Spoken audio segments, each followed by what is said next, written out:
Thank you, Rashmi. It's a real pleasure to be here today, and I do understand I'm the last speaker of the day, and I'm the one that's between everyone and happy hour. So I will try to give you a nice whirlwind tour of FDA and how patients are involved at FDA and how we work with patients and advocates.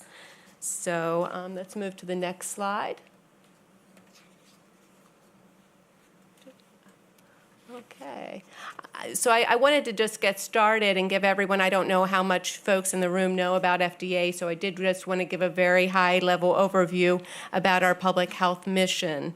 So for the most part, we're involved in the safety and efficacy of drugs, devices, and biological products. We also regulate foods, and that's primarily safety and most recently tobacco. So today we're really going to be more focused on the human medical product avenue of that. We are a regulatory agency. I think a lot of people don't think about regulatory agencies really involving patients, and so that will lead me to talk a little bit about my office and the work that we do with patients and health professionals on a national level.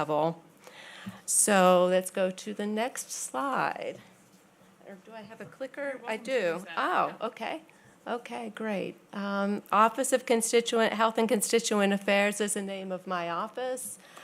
We are an office of patient engagement and assistance. So we work directly with patients, patient advocates, patient advocacy organizations. We work across the agency. So we are situated organizationally within the Office of the Commissioner. So we work across the drug center, the biologics, and devices. We also are an advocate within the agency for patients. So sometimes we'll have a division that is in need of a patient. They would really like to get patient input at a meeting, and they will come to our office and ask us, could you find someone that could share their experience with us to sit in this important meeting? Because we really want to show the patient's side. And so that's how we kind of work internally with others in the agency. And we also work to include the patient voices in regulatory activities and decision making. So that's one of our examples of that.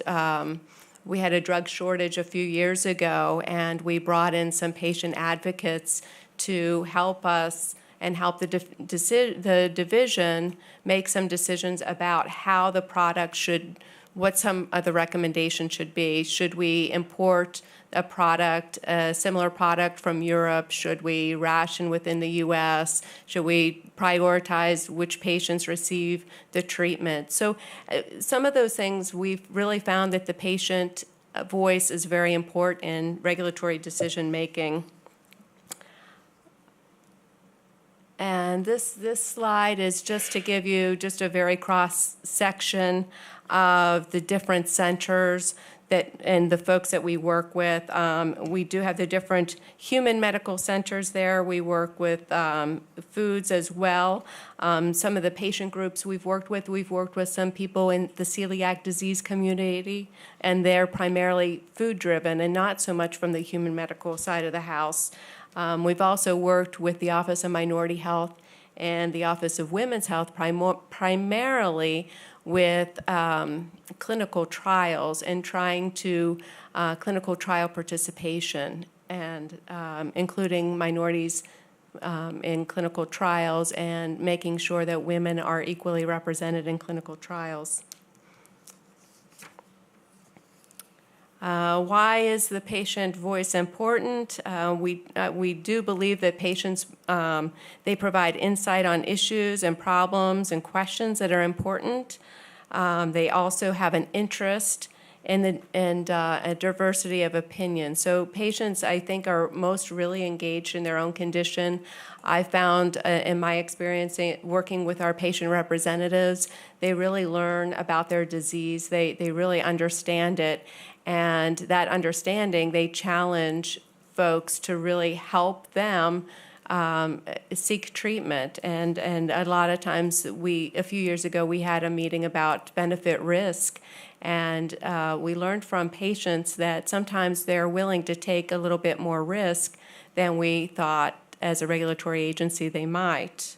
So, and there's also, we have some varied perspectives among patients, and there's also the human element, and, you know, where a judgment call might be something that a patient thinks about might be different than what the data is always necessarily thinking about. And ultimately, patients are the focus of our activities at FDA. We regulate, like I said, you know, drugs, devices, biologics. We also have a role in regulating safe food and tobacco products. So, these are just some of the ideas about the value that patient engagement can add. Where we hope to, when we include patients along the way, that we will the result of better designed trials, that the recruitment of subjects into a trial could be faster, and hopefully the retention of those subjects in the trial would be improved. We hope that we could cut the time and cost to product development, and develop meaningful endpoints and measurements.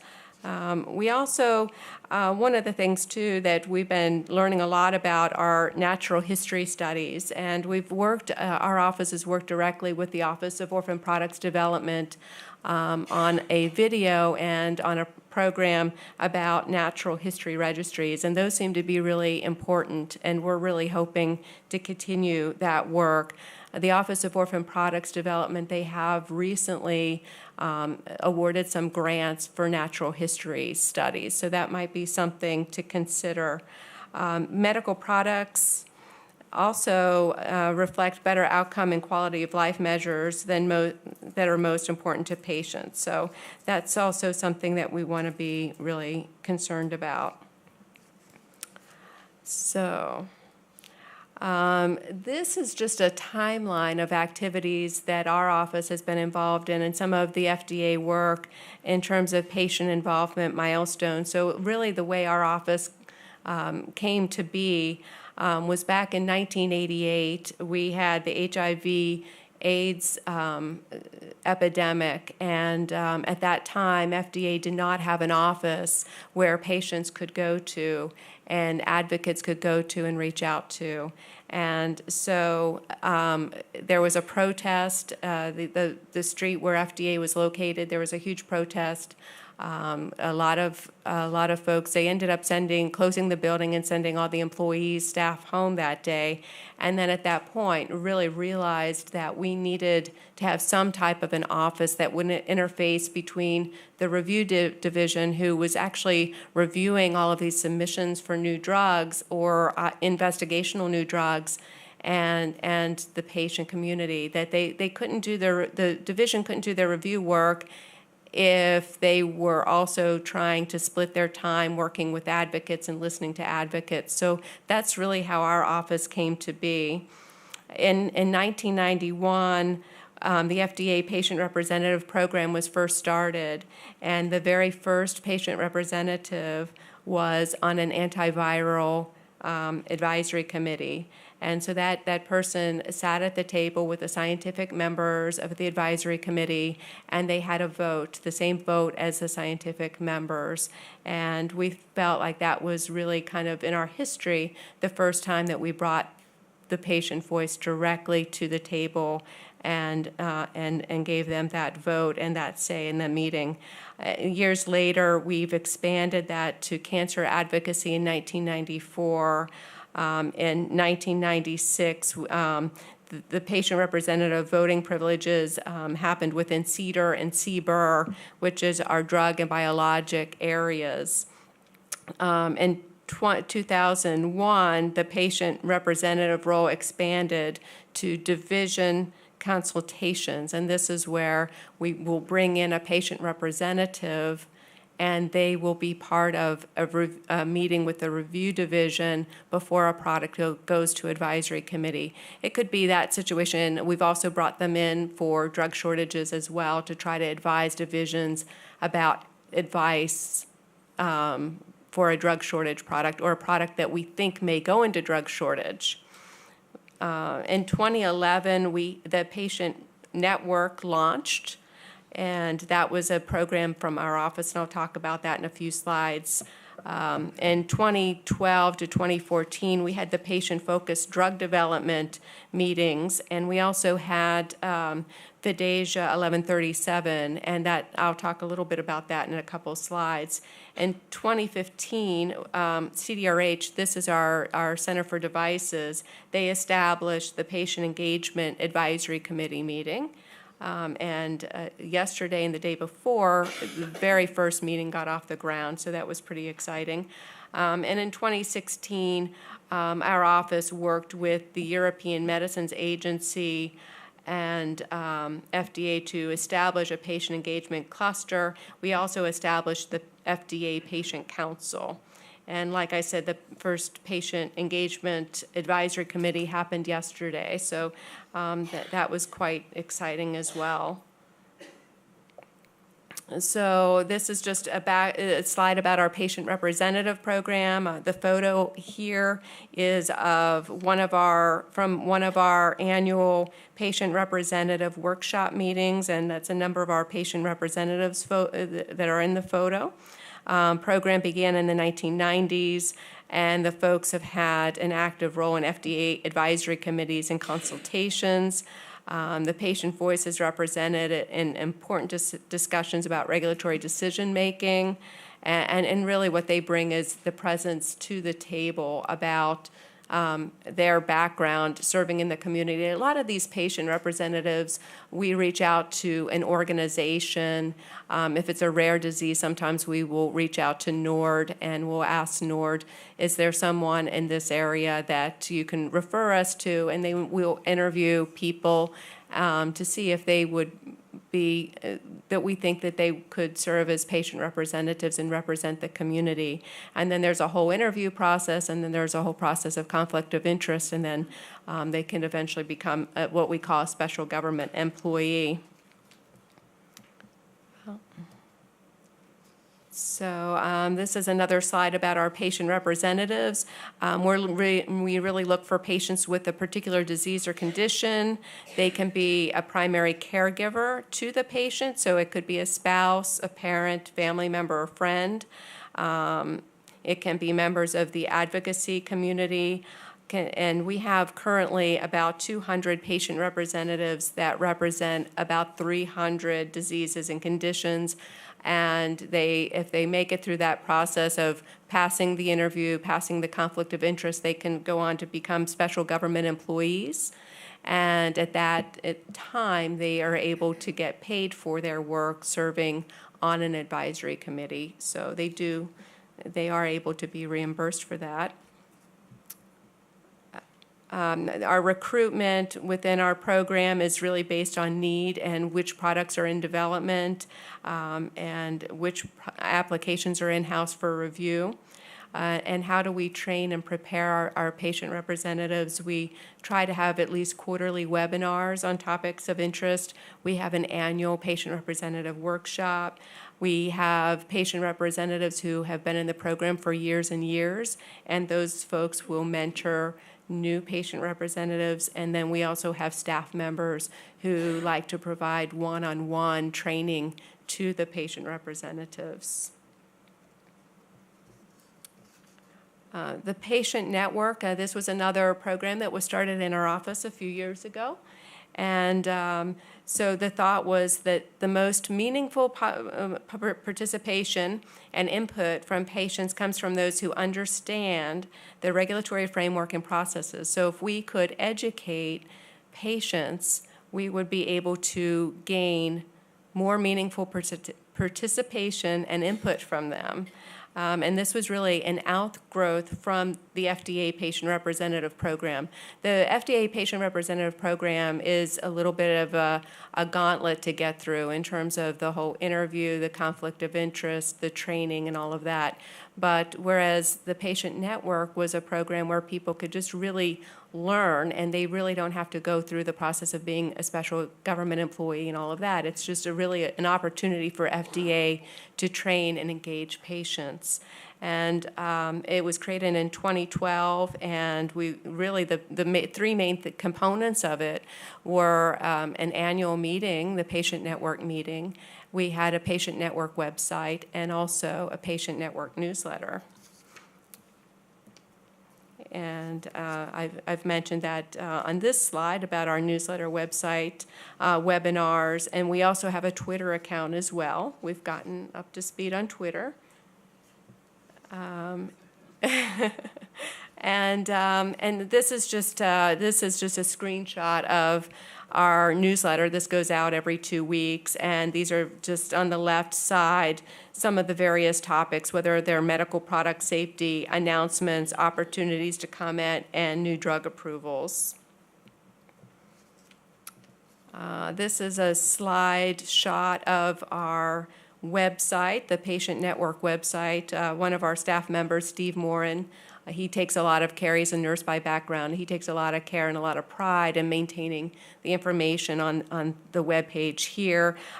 We have clinical trial section, what patients need to know, learn about drug and device approval, and those are probably our two most popular sections. We also have a calendar of public meetings. Submitting comments through the Federal Register, this is another area where patients are able to engage. So we do have that information as well that's posted in our newsletter on our web pages. And participating in public meetings, just some screenshots of the calendar of the meetings that our webpage maintains and our sponsored meetings. And these are these pages, information for patients, the clinical trials page. Like I said, this is one of the pages that I feel that we get a lot of hits on in terms of people having interest in learning more about clinical trials. And it's really written in a more understandable level. And this is information about patients, and this has information about expanded access and also unapproved use or off-label use. These are some additional pages of information that can be found. And we also have webinars that we maintain as well. This is a screenshot of one of the ones that we did for the natural history studies and the new grants program that was being introduced for natural history studies by our Office of Orphan Products Development. And this is about medical products and how they're developed and approved. This is a really nice little way to learn about the drug development process and the device development process. And it's a very easy to read step-through process. And just to give you a little bit of the background about our FDA Patient Network Twitter. This is what our Twitter handle is below. It's the FDA_patient_net. That's something that's new in recent years, and we're actually trying to use it a little bit more. We also have an FDA Facebook account, and we're able to send messages. We also send our newsletters out through the Facebook. We also link to those. And then I'll get into FDASIA Section 1137. This was the Food and Drug Administration Safety Innovation Act of 2012. And in that act, there was a provision that our office was involved in, and we're actually able to gain another staff member to help us with this. And it was really trying to include patients earlier on in the review process and to foster their participation in medical product discussions. So that's really what we were looking to do. And this is just a status of what we have done so far. We opened up a docket, and we received public comments on that. We had almost 100 comments, and we had a cross-center work group that was formed. So that's the Patient Council. So this is an internal council within FDA. So we work together with our other human medical product centers, biologics, devices, drugs, and we meet regularly to learn what those centers are doing in terms of the area of patient engagement. And then the other thing that we've been involved in somewhat is what we call patient-focused drug development. These are typically meetings, and through our centers, PDUFA is the Prescription Drug User Fee Act, and that's associated with fees that sponsors of applications pay to have their application reviewed. As part of that agreement, 20 public meetings needed to be held. So we have had those meetings since 2013. We had 5 more in 2017. And the FDA Voice of the Patient is really a record of what happened at those patient-focused drug development meetings. It's a really nice summary. It's available online. We also have had some externally led patient-focused drug development meetings as well. Oh, actually, FDA hasn't done those, the patient advocacy groups. We've worked with patient advocacy groups. The patient advocacy groups have actually put those on. But in terms of FDA, the ones that we have done were the 20. The Patient Engagement Advisory Committee, this again was really under our Center for Devices. We had our first meeting just Wednesday and Thursday. We had a really nice turnout. Between 150 and 200 people attended that meeting.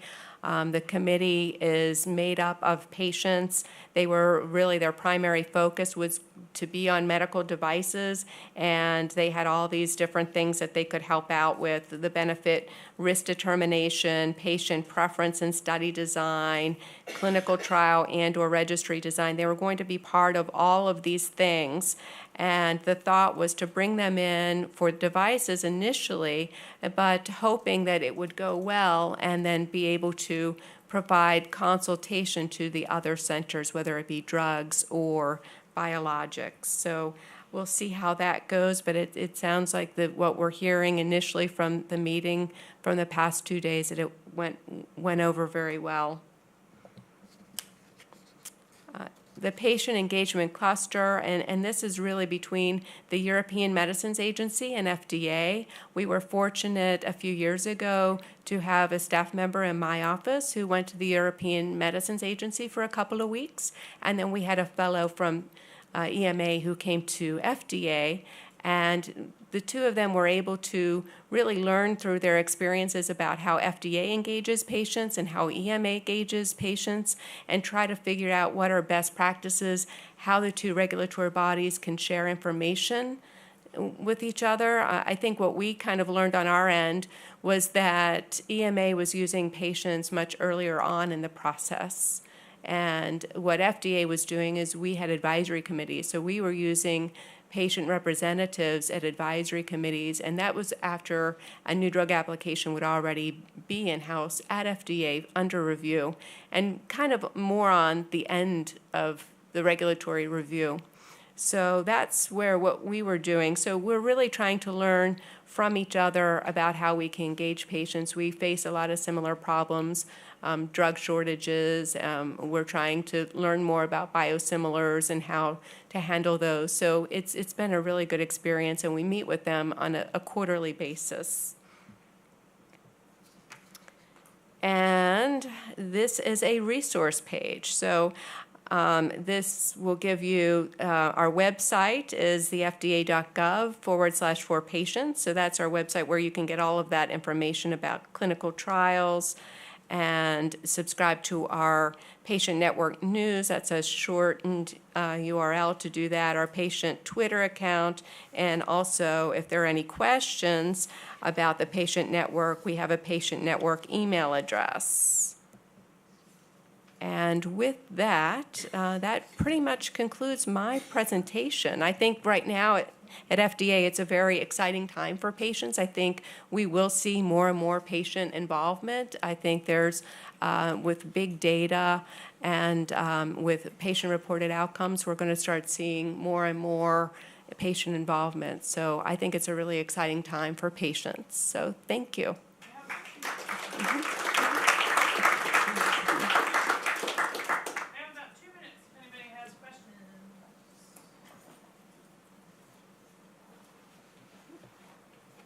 pupils over here.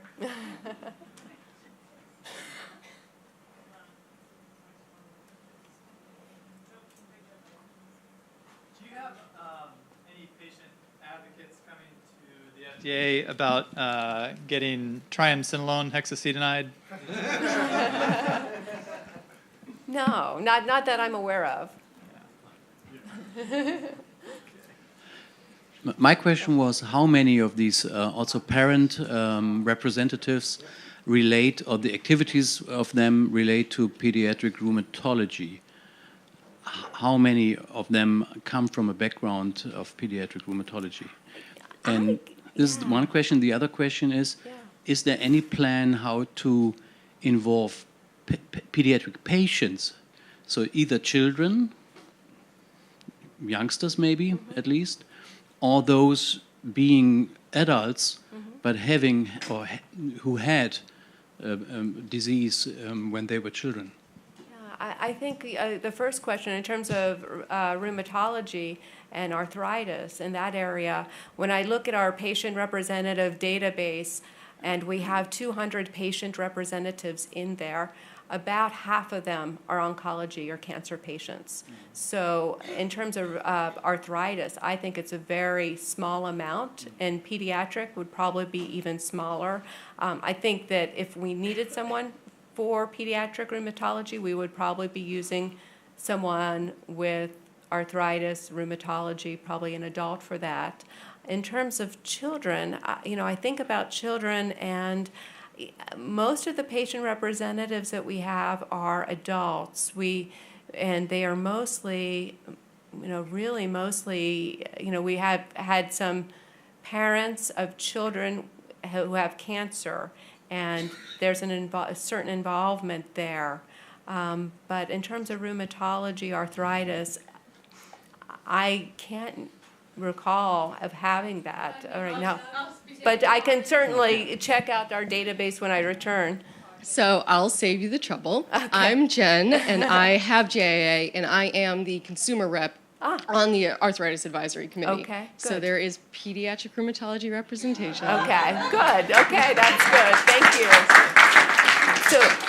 you. So you are a consumer rep. So you're not actually a patient representative. Patient rep. The patient rep who's a non-voting member. Okay.